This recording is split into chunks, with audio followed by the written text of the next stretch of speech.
Okay, we are now going into the final session today, and our next speaker will be Peter Shaver. Peter Shaver, Canadian, got his PhD in Australia, working with some of the people just mentioned by Miller, in fact, Bernie Mills in particular, to do his PhD. Peter then, I gather, was invited by Rad to what was about to become, when Rad was about to become director, and after some delays, you wandered around Europe, then you came here to the Raman Institute, did your pilgrimage or whatever it was around India. So Peter obviously knows Rad and the Institute very well. Peter then went for most of his career to the European Southern Observatory, and he was head of the research group in the European Southern Observatory for some period of time. Peter has now retired, and Peter has retired with kind of a vengeance. He's done a number of interesting things, not content to live only in one place in the world. He now lives in two and divides himself quantum mechanical style between Canada and Sydney, Australia, Toronto and Sydney. But Peter has also embarked on an entirely new career studying many other areas of science as well as astronomy. I suspect that will be related to his talk on 1,000 Roads to Knowledge. Peter. Thanks, Ron. Is this on? Okay. Hello. Can you hear me? Well, of course, it's a great pleasure to be here. Last time I was at the Raman Institute was 10 years ago. The first time, I guess, was, 37 years ago or something like that. It is a great pleasure to be back in this room. And, of course, a great honor to be speaking on the occasion of Rad's 1000th. Rad, as we all know, has an amazingly wide spread of interests. And his interest in physics is not just in standard garden variety physics, but it's any thorny problem that throws lesser mortals into conniptions. Rad just loves these interesting aspects of physics, the deepest, the most profound.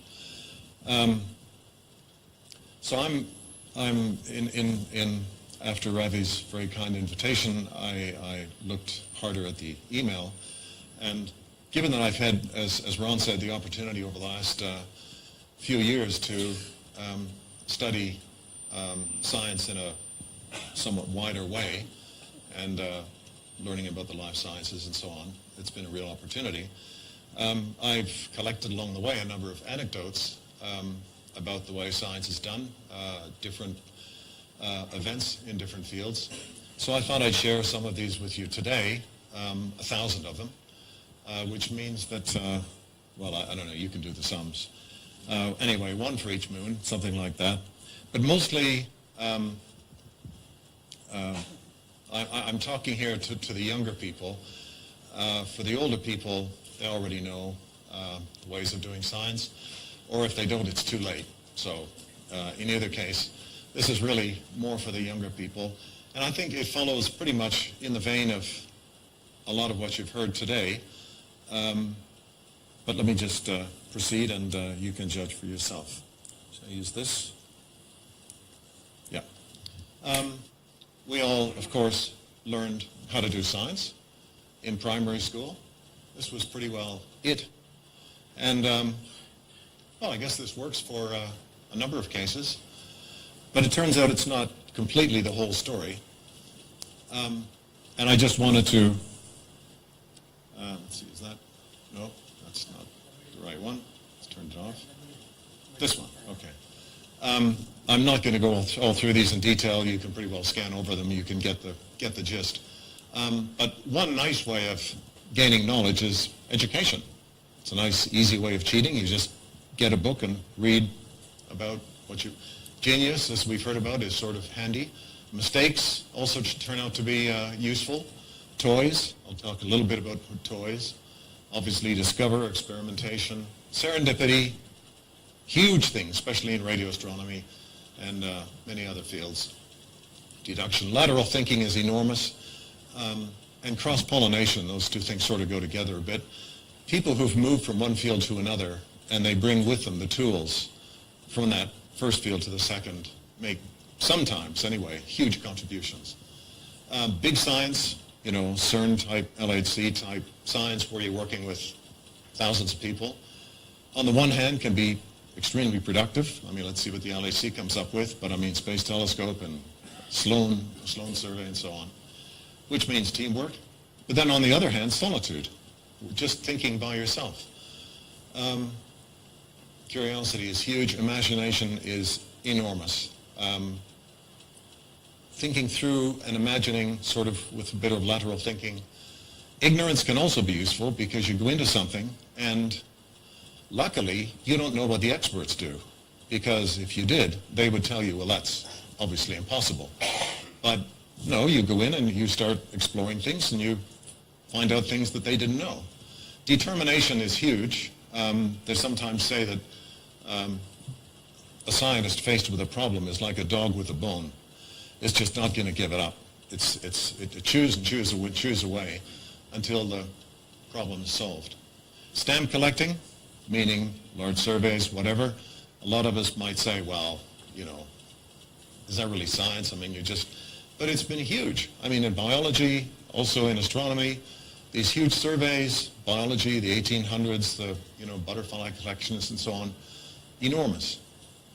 Having an open mind. Nice, easy way of cheating to get knowledge is just to ask someone.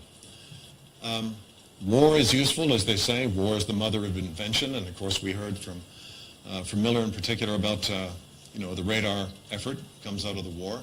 Not a very pleasant way of thinking about science, but okay. Peace is also kind of useful because when there's peace, then there's more communication between scientists around the globe. Technology, there's a wonderful book by Martin Harwood called Cosmic Discovery, written back in the late 70s or so, and it's worth reading. He, of course, is American. He did infrared. He was doing infrared astronomy, and of course, the hand-me-downs, the military hand-me-downs from the infrared world, were huge. So the technology developed either within science or eventually handed down to you from somewhere else, like the military. Bathtubs. At least one Nobel Prize winner that I know of has said that he does his, or has done his best thinking in a bathtub. So then there's small science, which I'm a big fan of. I mean, I think it's fantastic if you can do something major with a small facility instead of spending $1 billion for a big one. And then, of course, we've heard a lot about luck. So I'm just going to flick through a number of examples, sort of almost at random from different fields, and just to give you sort of a flavor for how some scientific developments have happened in different fields. This is an interesting one. Karl von Frisch, Austrian. He worked in Munich during World War II, and he was working on honeybees. And he was studying in particular what's called the waggle dance of honeybees. A lot of you have probably heard of this. In this case, a worker, has come back to the hive, has found a new source of pollen, and comes into the hive surrounded by, you know, colleagues, walks in a straight line while waggling her abdomen, circles back, repeats this many, many times. The interpretation by Karl von Frisch was this communicates the direction relative to the sun, the distance and the richness of this new find. They were at that time working in Munich, and so the range of the honeybees was somewhat limited. As it turns out, Munich was bombed almost out of existence during World War II, so they moved into the countryside, and of course then the bees had a much bigger range. So the precision of the experiment was increased. Initially, this was met with a storm of criticism and disbelief by biologists who, you know, I mean, how can an insect possibly convey this kind of information? One statement made once was, if in a court of law, a human court of law, you were making the case, you were saying, well, yes, I did tell them where, you know, this find was. I did I did tell them the direction, I told them the distance, I told them, etc. But I was unconscious at the time. I mean, at the time I told them all this, I was unconscious. That's basically what the biologists are saying. This is ridiculous. This is some kind of innate behavior. This is, it can't be. It's now accepted as being the most sophisticated example of non-primate communication known. Toys. Well, we heard about Galileo a little while ago. The telescope was invented in 1608. Is that right? 1607, 1608. But what I found out recently was that for a year or two, it became a child's toy, and it was in amusement fairs around Europe. So, here was Galileo, and he heard about it, this thing that was being shown at the Rome fair, whatever. So he heard about it, he made a better one, and he pointed to the sky, which people hadn't done before. Well, of course, the rest is history. And for the crime of having made his discoveries, he was condemned to lifelong house arrest, which at least is not quite as bad as Bruno, who was burnt at the stake. Another famous story that you'll all know, Einstein's greatest blunder. He was applying his new theory of general relativity to the universe in 1916. He knew, in inverted commas, that the universe was static, as everybody did at that time, of course. It was ridiculous to think otherwise. And furthermore, the universe was what we call today our galaxy. But his equations at that time did not allow a static universe, so he added a fudge factor, which in fact was an allowed possibility in his equations, but it took him a year, I think, to realize that this was the case. He was free to set the value of the parameter, so of course he set it so the universe was exactly balanced. Problem solved. Then 13 years later, inconveniently, Hubble discovered the expansion of the universe, and Einstein threw out his cosmological constant in disgust. And of course, in 1998, the acceleration of the expansion of the universe was discovered, and it looks like it might be the cosmological constant that is involved here. So interesting how things can come in cycles. Einstein's greatest blunder, this is his own statement. He said, "That was my greatest blunder." That is, inserting the cosmological constant. But in fact, it was a mistake to take it out as well. He should have been left in, just zero.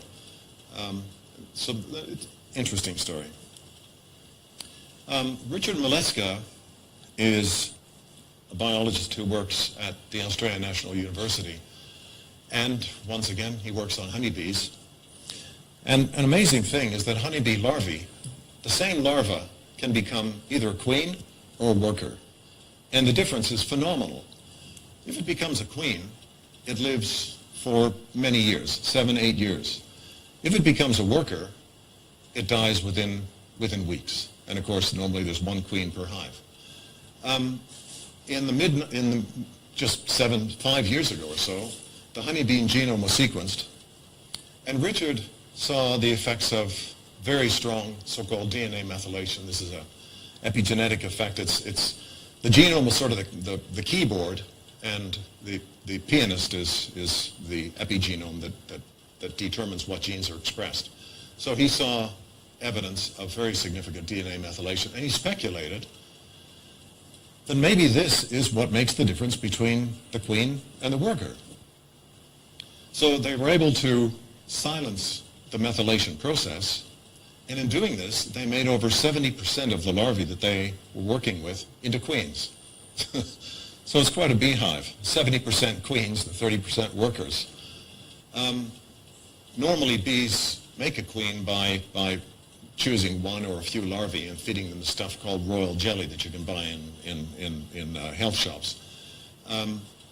It's tantamount to control over an entire species. It's just amazing. But the interesting thing also is that the detailed instructions to behave as either a worker or a queen, and you got to admit that's a pretty big dramatic difference in behavior, are encoded in the same genome. It was the same larva. That's amazing. It shows you what innate behavior can be like. Okay, well, here we come back to Dutch radio astronomy, and Ed, as you didn't cover this, I'm very pleased to very, very quickly. Jan, this is about Hendrik van der Hulst, very famous story in radio astronomy. in Holland during World War II. Jan Oort, that we heard about, was, of course, studying and very instrumental in working out galactic structure. And he knew about Grote-Reber's survey at radio wavelengths of the sky. And Jan Oort had a big enough mind to realize that, my God, if there was a spectral line in the radio, given that radio waves pass right through the dust, we can study the structure of the galaxy all the way across. We don't have to worry about this dust obscuration. So he asked Van der Hulst to investigate what radio lines there could be.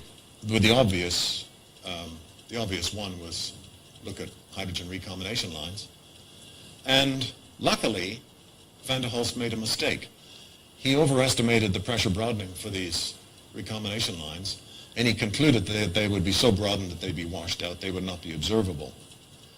So he then considered a transition in the hydrogen ground state, which we now know as the 21 centimeter line.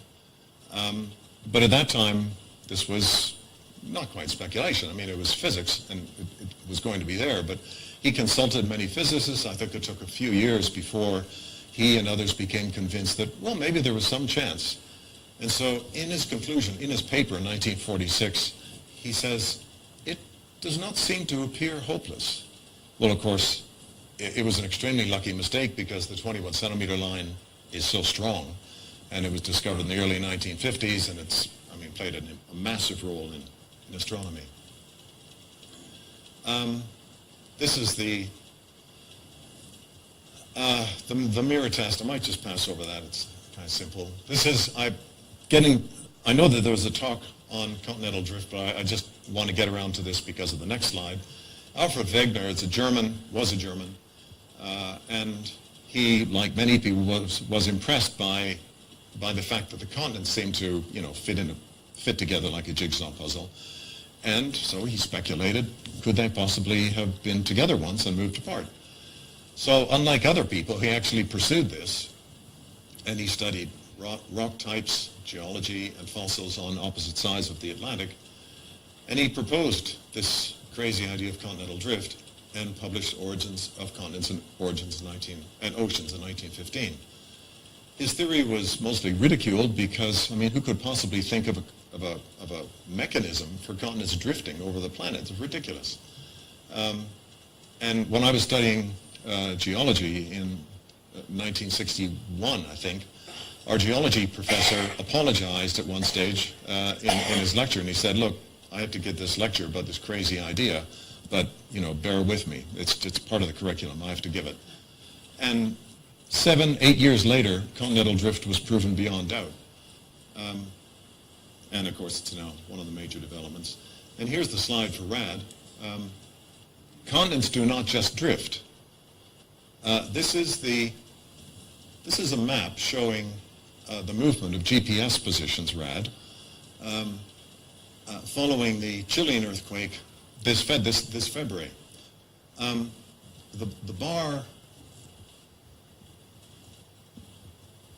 This bar is 5 centimeters. Here's the city of Concepcion. This is 3 meters. The entire city of Concepcion moved 3 meters in one event. Over, hours, I don't know what time scale, but it was certainly within a day or so. So you can see the arrows. Even the other side, even Buenos Aires was moved by 5 centimeters or something like that. So the note to RAD is, don't always trust your GPS coordinates. I can imagine RAD sailing around and thinking he's here, when in fact he's actually there because there's been another little tremor that he wasn't aware of, because tidal waves don't bother boats on the open ocean, as far as I know. Okay, another story known to a lot of astronomers. In 1992, the Serendipity part, 2 planet mass objects were found orbiting the pulsar, and this was the first known planetary system, as it were, around a star other than our sun. The fact that they were 2 cinders orbiting around an exotic pulsar, sort of, never mind. They're 2 planet mass objects. But everybody was waiting for extrasolar planets around sun-like stars. with the hope that eventually extraterrestrial life might be found. But how to find them? And here's where the lateral thinking came in. Don't look for the planet, look at the star.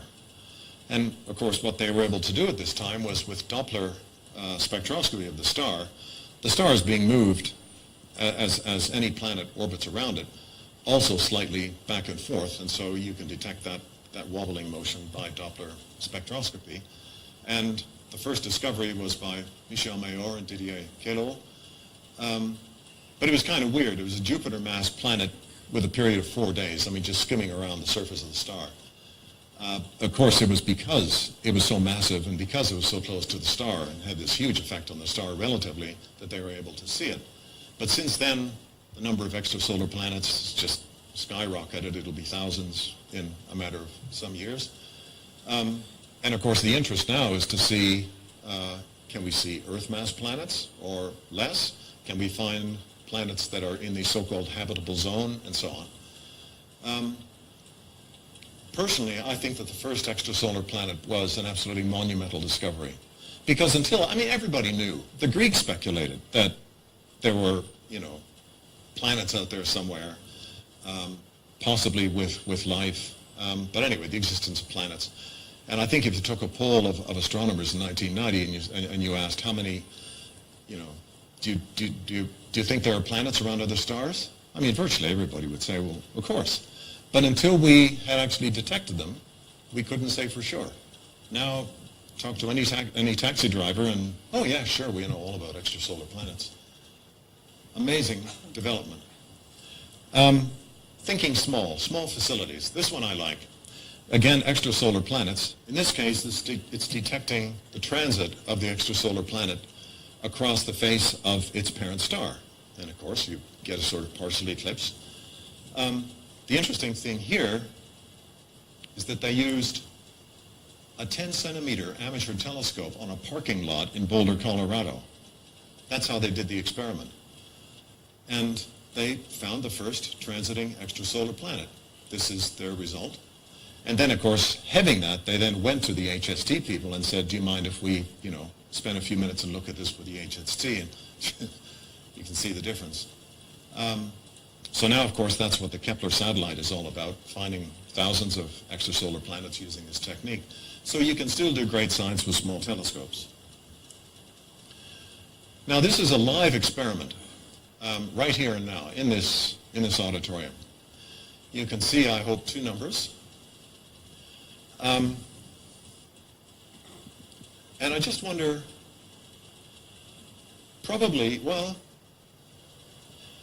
does anyone in this room see any colors other than black and white?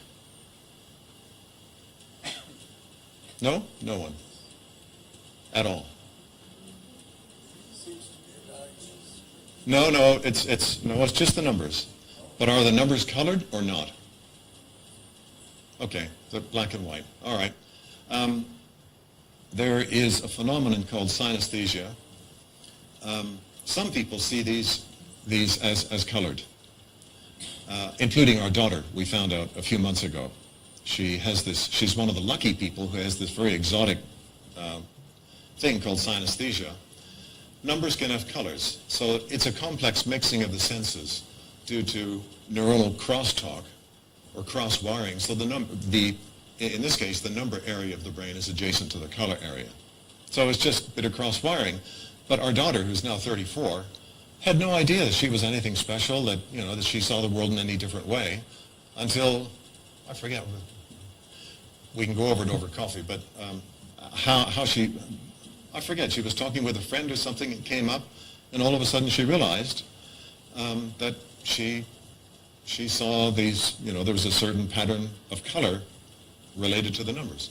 And that applies to musical notes and so on. So middle C might seem green and 4 might be seen as orange. You might taste a shape and so on.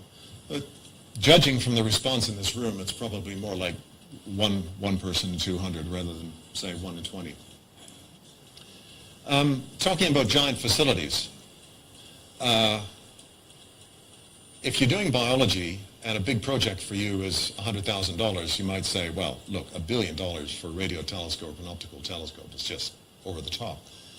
But you have to admit, I mean, anyone who's stared at the picture on the right here, I remember the first time I saw it. Well, this is not the Hubble Deep Field. This is the ultra deep field. But just staring at the Hubble Deep Field, I stood there sort of in astonishment for half an hour just staring at this, because unlike the nearby universe where you see the usual spirals and ellipticals and the grand design spiral, the galaxies, and the other dots scattered around our stars in our galaxy, in this image here, there are virtually no stars. All you see are galaxies, and they're very, very, very irregular, little tiny galaxies. It's a completely different scene. So, you know, if just in one shot you want a sort of change in your view of an entire science, this was certainly it. And this has been a huge thing in extragalactic astronomy. And virtually everything in that field is very, very distant, typically redshift 2, 3, 4, and very early universe. Curiosity. Leonard Hayflick in the 1960s, biologist, had the curiosity to look at a little Petri dish and put in some cells and see how long do they keep on dividing. I just wonder, you know, how long that keeps on happening. And discovered that cells only divide maybe 50, I think the number he came up with was 52 times or so. Became known as the Hayflick limit. Well, we now know that this is due to the shortening of the DNA each time. Each time there's a cell division, the DNA is unraveled, then it's raveled up again. And it's like your shoelace, you know, you've got this little hard bit at the end of your shoelace. If you don't have that, your shoelaces become pretty frazzled at the end pretty quickly, so frayed. The reason that this fraying doesn't destroy the DNA immediately is because there's junk DNA at both ends of the DNA. It's repetitive junk DNA, so it's not like the other kinds of junk DNA. These are called the telomeres. These ends of the DNA are called the telomeres. And there's an enzyme called telomerase that replenishes the telomeres. And that's very important for keeping cells going longer than just replication time, say 50 times. It's a complicated story because the replenishment by telomerase also gives cells makes cells potentially immortal. That can apply to stem cells, but it can also apply to cancer cells. So it's a huge subject in medical science nowadays. As I say in red at the bottom here, telomere shortening seems like the ultimate ticking bomb, you know, for aging. It's obviously not the only factor in aging, but there is increasing evidence that it is related to aging. So it is amazing discovery, and the follow-up was amazing. Even the follow-up itself, the discovery of telomerase, another Nobel Prize.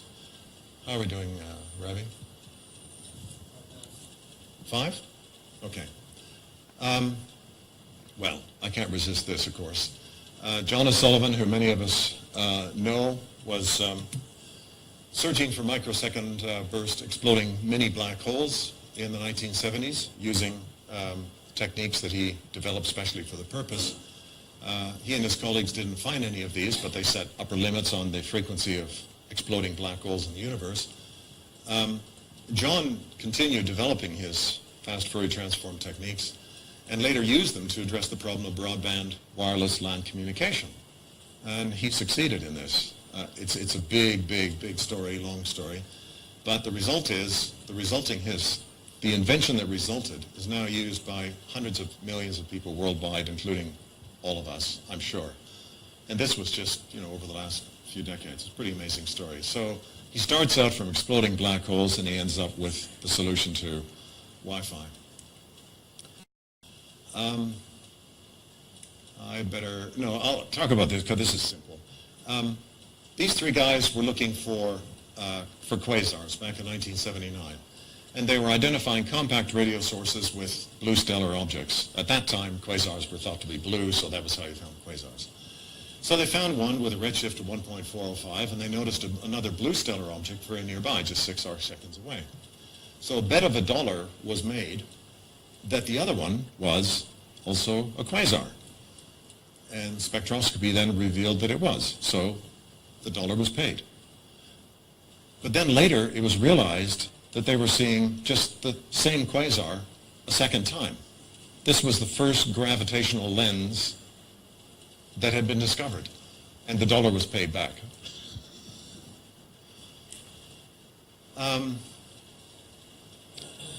I'd better, in light of time, pass over this too. Stamp collecting, galaxy surveys, I talked about this before, these huge surveys that show us the large-scale structure of the universe, and searches for new species. Eventually one builds up the tree of life. It's tedious work, but it can produce big results. I better pass by that.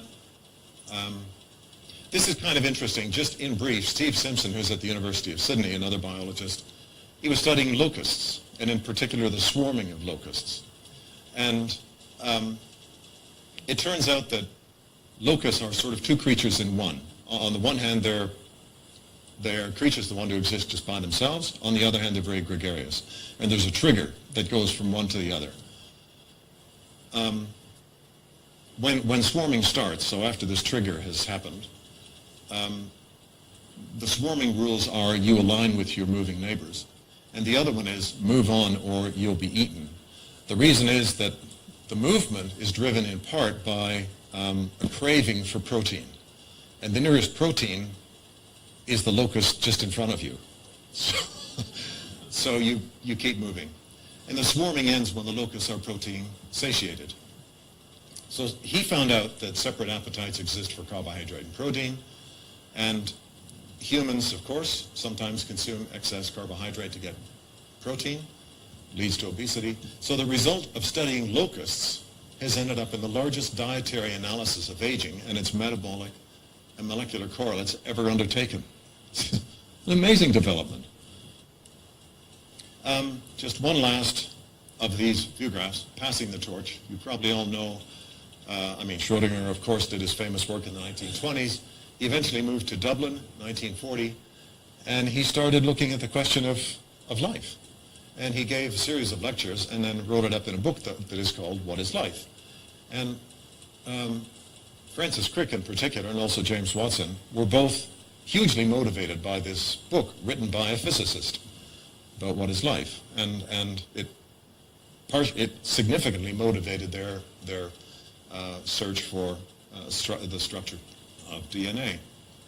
And then in turn, Francis Crick, in 1994, he wrote a book called The Astonishing Hypothesis, The Scientific Search for the Soul, to encourage the study of consciousness, which had been taboo. It was taboo for a number of reasons, but one was, well, there's no way you're going to solve that problem, so don't even start. And this book had a major effect. And because of the now significant capability, brain scans and so on, people are making major steps forward. So consciousness studies are now a part of mainstream neuroscience and advancing rapidly. But it's interesting that it took a physicist to convince another physicist. In the one case it led to DNA, in the other case it led to studies of consciousness. So, knowledge. As Einstein said, the most amazing thing about the universe is that it can be understood at all. Well, we all came out of Africa, 50,000 years ago, whatever it was, and our brains developed significantly over the last couple of million years. But okay, so we could maybe catch animals more easily, or live in small social groups more easily. But being able to solve the distant universe, we seem to have kind of exceeded the need. How come we can understand these things? Then a question, can we know everything? There are lots of reasons why we can't. But I still think it's a question worth sort of thinking. Is there an underlying reality? Is mathematics a limitation, at least in the physical sciences? There's Gödel's theorem, of course. As Karl Popper said, can we only disprove theories, but never prove them? You do an experiment, keep on repeating or doing different experiments. If you just keep getting the expected results each time, as it were, you haven't learned anything. But just one experiment that definitely contradicts the theory is catastrophic for the theory. So, but then, if that's all we can do, then we can never really know that we know everything. This is maybe looking a little ahead.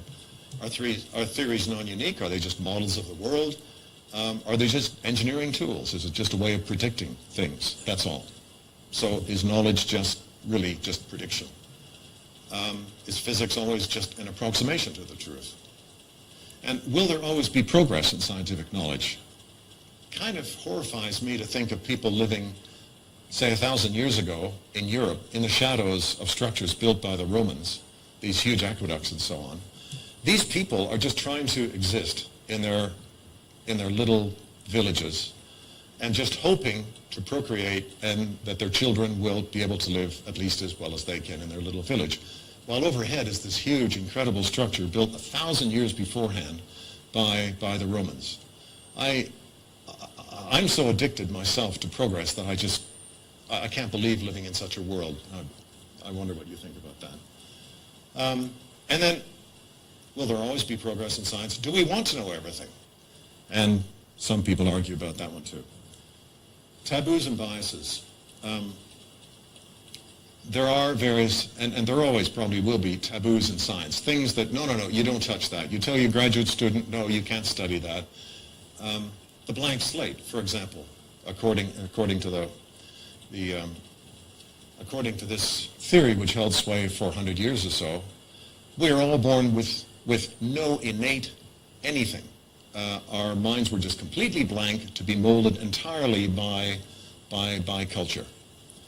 Well, we know that that's now completely wrong, but it was politically correct for 100 years, and so therefore it was taboo to mess around with that subject.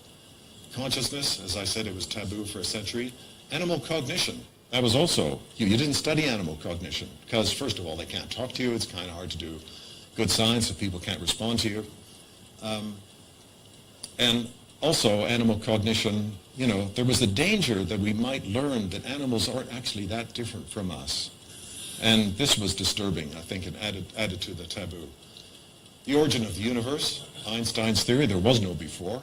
Well, okay, now people speculate about the multiverse, but that's speculation. And then, as Ron pointed out to me a little while ago, it's not just taboos, but there are also subtle biases that take place in committees that give out observing time or whatever, which distort the progress of science. Like, something is too risky, or, oh, that's already known. And so, basically, serendipity is not allowed. You use a project for what it was designed for, and that's it. So there are these sort of biases that are a little unhealthy. Science of the future, of course, without going into the details, 100 years ago, we knew everything. Basically, a few little details to clean up, like the ether, but essentially physics was finished. And then, of course, we know what's happened in the last 100 years. 100 years from now, who knows? This may well be the century of genetics, artificial life, maybe. The theory of everything. What happens after, if we do, find dark matter and understand dark energy and, of course, quantum entanglement, which is being developed now. In 100 years, science at that time will probably involve discoveries that are yet to be made in this century. So we really have no idea what science will be like in 100 years' time. So there's lots to do in 1,000 different ways. Thank you very much.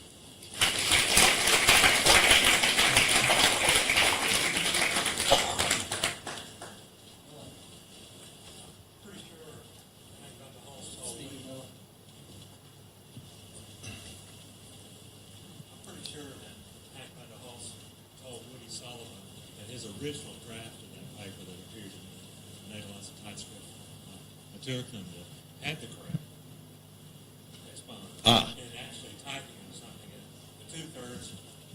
It was an index that was wrong. It should have been 2/3 and printed as 3/2 or the other way around. Okay. Whichever way that overemphasized the pressure bar. Well, I actually went to University of Sydney Library a while ago to look up Woody's earlier book on this and get his words on it. But this is, of course, from the book of 20 years ago or so, and that's what I saw. But it had to do with pressure broadening, right? And it was the incorrect maximum. Yeah, And right. Hank did claim that, of course, it was his fault. He didn't catch it. But he had it correct. Yeah. Okay.